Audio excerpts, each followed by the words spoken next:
Hello and welcome to part one of this two-part series. In this series, I am just trying to provide instructors with some ideas for adapting to ChatGPT. In this first video, I'll be talking a little bit about what this new application is. I'll provide a demo and offer some tips for thinking about how to adjust to this in your classroom. A little bit about me. I'm the Director of Communication across the curriculum here at the University of Wyoming, which means that locally my expertise is in the teaching and assessment of our communication intensive courses. As a scholar, I study disciplinary literacy in relationship to discourse and genre. And really for me, what that means is that I'm always interested in the way that language and knowledge are interrelated. And so for me, ChatGPT is a really fascinating way to think about how our assumptions about student language are often taken as indicators of their content knowledge. And I think we're going to be entering a period where we now have to challenge our ideas about that relationship. I do want to acknowledge that I'm not an expert in artificial intelligence and linguistics. And so in many ways, I'm just one step ahead of lots of other people who are trying to figure out what ChatGPT will mean for education. First, a little bit about ChatGPT. This is a definition that I aggregated based on a little bit of reading. ChatGPT is an artificial intelligence system that statistically predicts the best next word. And this version of ChatGPT is based on an input of about 300 billion words, plus some human-based reinforcement training to generate and refine a conceptual network. And I did bold here the idea that it statistically predicts the best next word.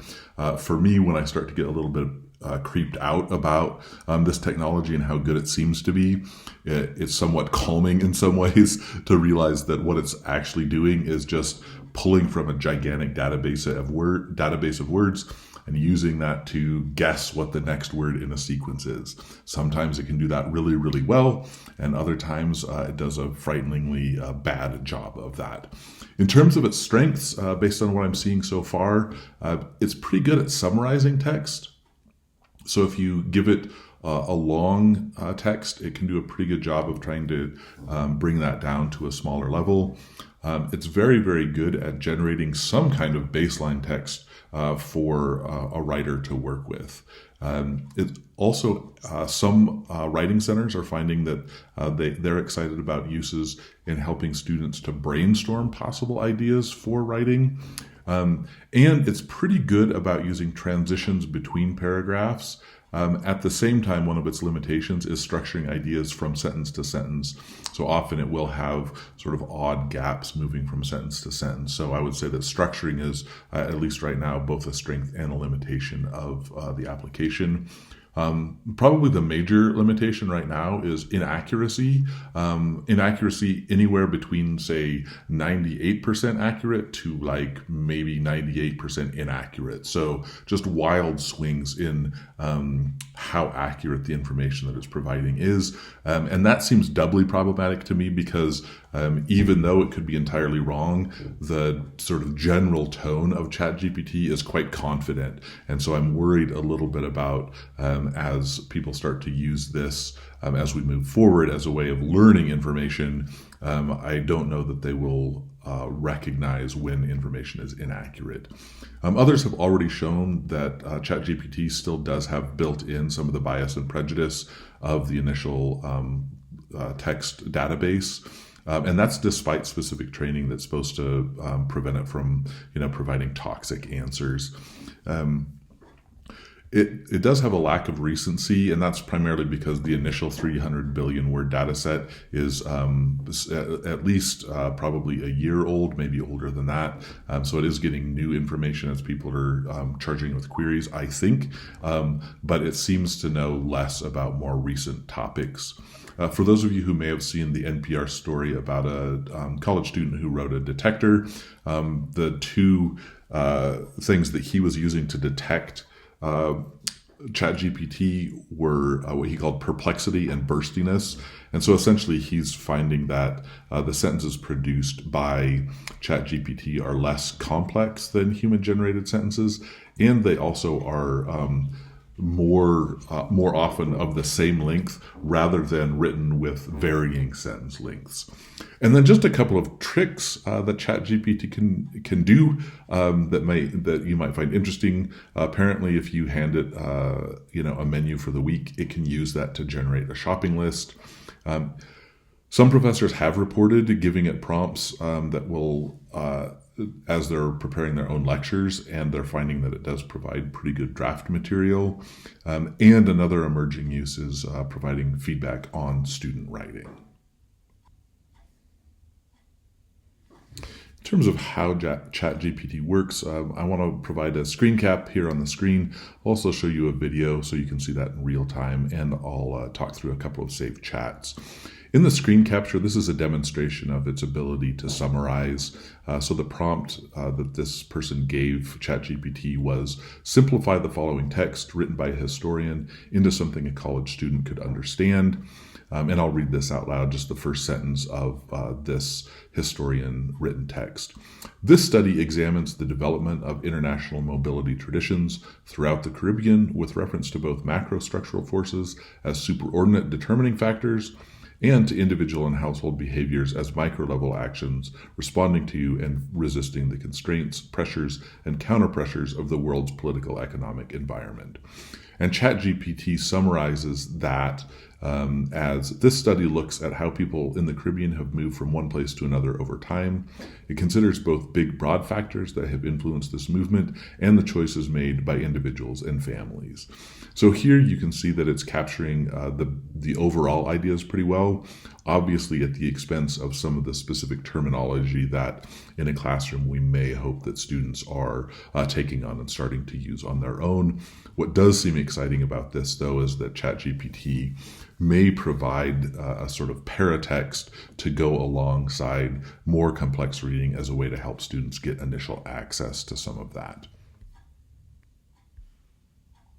Next, I'll show you ChatGPT in action. This is a video that I created, and basically I just gave it the task, a similar task to what I gave students in a first-year composition class last spring, and that was to write an op-ed piece about the University of Wyoming's new pre-semester program called Saddle Up.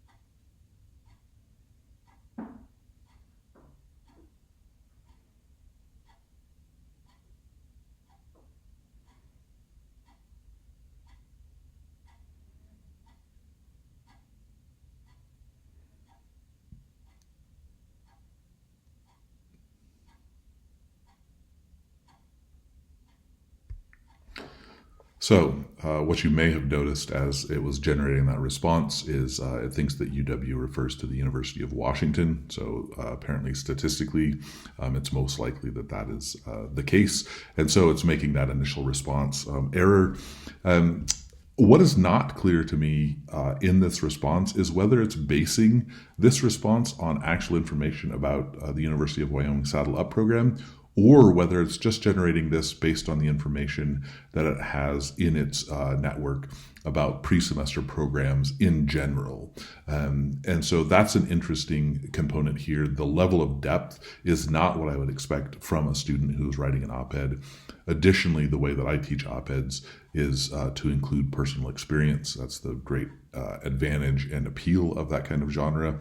And we see that this is not drawing in very specific examples. However, it is some interesting starting point text that a student might be able to work from to generate, clearer, more precise ideas. Next, you can see that I asked it to write a negative op-ed. I was just interested in whether I could ask it to, change the framing of the program. And I asked it specifically in my prompt, I mentioned that it was the University of Wyoming Saddle Up program.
So we can see that it does, with just one change in the prompt, it does then write a negative op-ed, suffers from many of the same problems that the more positive version produced.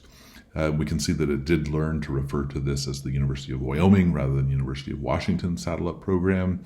And here it's interesting to me that many of the critiques that it's raising are similar to the critiques that students in my class raised of this program, which is an interesting, again, sort of, it raises the question for me whether this is pulling from actual information about this specific program, or whether it's just pulling from general problems with pre-semester programs. Again, I would expect more specific detail for a student who is writing this in my class. And then we can see at the end of this example that it's now adding a disclaimer. It's interesting that it doesn't add a disclaimer when it was positive, but when it's written in a negative way, then it adds this disclaimer. When I tried this task about 2 weeks ago, it did not have this kind of disclaimer. So I think that it's been trained or coded now to start adding these kinds of disclaimers for this kind of task. And then last, I just wanted to see whether it would add a quote from an expert as part of the op-ed. And so I'll just show you what happens there.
And so here again, we can see that it will add a quote with a bit of a change in the prompt. It does add a expert and a quote that is fabricated, and it does now, again, add a disclaimer at the end that notes that that is fictional. And again, when I tried this 2 weeks ago, the disclaimer was not there, and the integration of the expert was actually more realistic. So I think that it said, Dr. Jane Brown, a first-year programming expert at the University of Washington. And so, again, we're seeing that it's being trained in response, I think, to some of the critiques that have been made about its work so far. And now as just another example, another task that I gave it as an assignment that I used in a 3000 level class as I'm teaching ideological analysis. One of the texts I've allowed students to work with is President Trump's July 4th, 2020 speech at Mount Rushmore. And what I find here is that the ChatGPT is able to summarize some of the major content of the speech, but it doesn't understand ideological analysis. And so in its first effort, it does almost nothing to address the notion of ideological analysis. And it's not really doing a very good job even of more general rhetorical analysis. However, if I ask it more specifically, say, to analyze the pathos and logos, it does actually pull specific quotes from the speech, and it does provide some kind of explanation about the possible impacts of those specific parts of the text on potential listeners at the speech. So again, it's a pretty good indication that students who are able to ask good follow-up questions will maybe get increasingly precise information that they might be using in their own work. So hopefully this is helpful in allowing you to see at least some of the ways that ChatGPT functions. One thing you might be noticing overall is that it does sound sort of pretty stiff speech, and apparently you can also give it guidance to try to give it to direct it towards a certain kind of tone, and it does take that kind of direction pretty well. So what does the emergence of ChatGPT mean in the next semester or so? I think most importantly, it just means that we can't really ignore the availability of text generators like this one. It's unclear whether this will continue to be available for free throughout the semester, but certainly if it is not, there will be others that are available. And I think that students will be probably at least playing with them.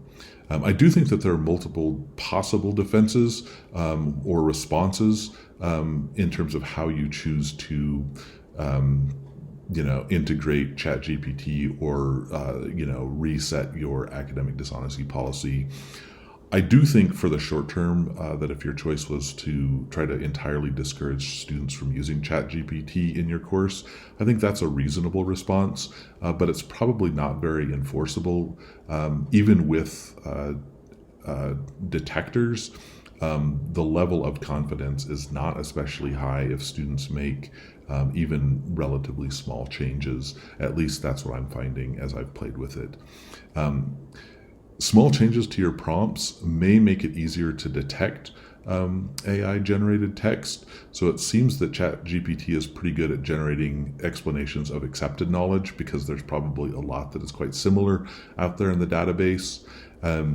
But it seems that the more specific the task, the harder it is for ChatGPT to sort of stay on track in terms of its predictive ability, and so then the response starts to unravel in ways that I think are pretty recognizable for an expert in the content. And as a way of thinking about adapting to ChatGPT, I think one possibility is asking students to correct ChatGPT responses. And I think that might help students both to recognize how wrong it can be. And I think that if they know on the front end that it's generated by the machine and that it's inaccurate, that actually searching for those inaccuracies serves as a really interesting way to help them refine their content knowledge. I also do want to suggest that instructors might want to discuss your values for language, especially in learning settings, as a way to help students better understand the kinds of language-based tasks you ask them to engage in. And I'll get into that a little bit more in part 2 of this presentation. I do also think that it's important to realize that I think that the emergence of ChatGPT is a really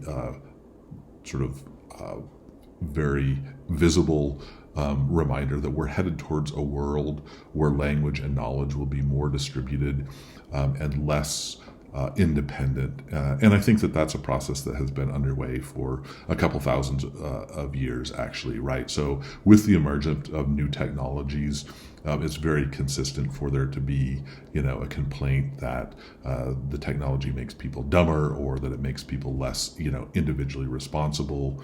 And so this is a new version of an old concern, I think.